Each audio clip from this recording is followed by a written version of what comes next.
been very kind and very considerate, and I've taken a lot of time to explain in a lot of short videos the reason I want to run for governor and for president. Okay, I'm going to just be a little more blunt this morning because it's time to get blunt. The leaders today, by and large, the commercial, academic, and governance leaders, have defaulted on responsibility. They've taken the easy road of gathering up the resources and selling them and seeing trade as simply transactional. Their accounting system is all about numbers. It's all about, hey, who's ever got the most numbers in the bank wins. Well, I showed you in the Regeneration model that accountability is a part of identity. It's a 4-part system. Accountability in and of itself is not accountability. A focus on numbers is greed. It's stupidity. No, we're farmers. We have to plant, and we have to water, and we have to nourish, and we have to gather our harvest continuously. So there is no more hiding these dumbass senators who have listened to dumbass oligarchs, all right, who are all colluding to take over all the systems that are available and divide them up and sell them off and split and split the profits. There is no profit in that. That's a temporary condition of having numbers in a bank account. It's hollow.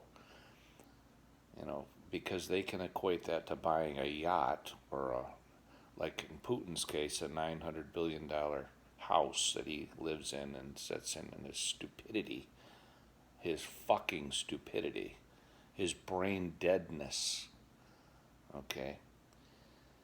And then convince an asshole like Trump or Biden's son that they can be in on this bullshit. American leadership is not all about oligarchy and stupidity. It's about innovation and creation.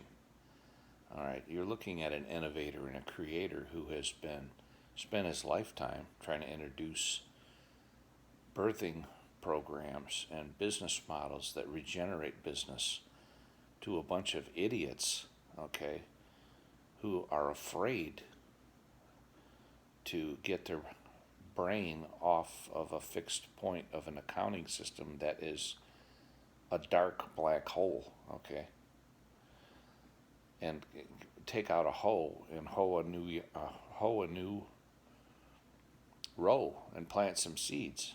All right, they're dumb. All right. Yeah, I'm sitting here in a T-shirt. All right, I'm talking to world leaders.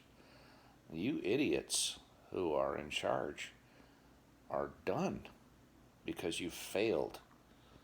All right, you failed, and you're not brave. And those of you who are brave, who are knocking on the door of leadership, need to get behind me. All right, and those leaders who get their conscience pricked from this guy in a T-shirt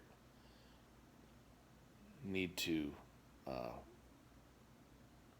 wake up, all right? Because you're taking the world down the path of stupidity and death. Yeah, it's time to wake up. My whole rhetoric of the Antichrist is easy to understand. It's what not to do. What not to do takes shape in black and white. Okay, every time a man or a woman makes a law, every time a law is made, there's going to be people, including the writers of the law, who can't abide it forever because, number one, they don't have a full scope of understanding when they craft any law. Laws are always about building society and helping keep people in order, but there's always ends that are left untied and always points of view that need to be argued over. Okay, when you're talking about people and resources, so law emerges. That's what I told you in the regeneration model. So, yeah, Antichrist is simply the law. And when you don't abide the law, you get the wrath of God, which is simply ignoring what's inevitable.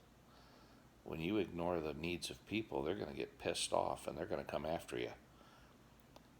And God's wrath in many verses of the Bible is referred to as the right hand of a man. Okay, I think the preachers need to dig a little deeper when they preach. So we are ultimately we are a self-governing people. We have the ability to craft languages and laws. We use those to articulate a peaceful and nurturing society. When you ignore people, they get ugly. Okay, why? Because they're hungry and they want to have their families. All right, and we're at a point where you need to be reminded of the most basic things. Love your neighbor as yourself. So vote for me.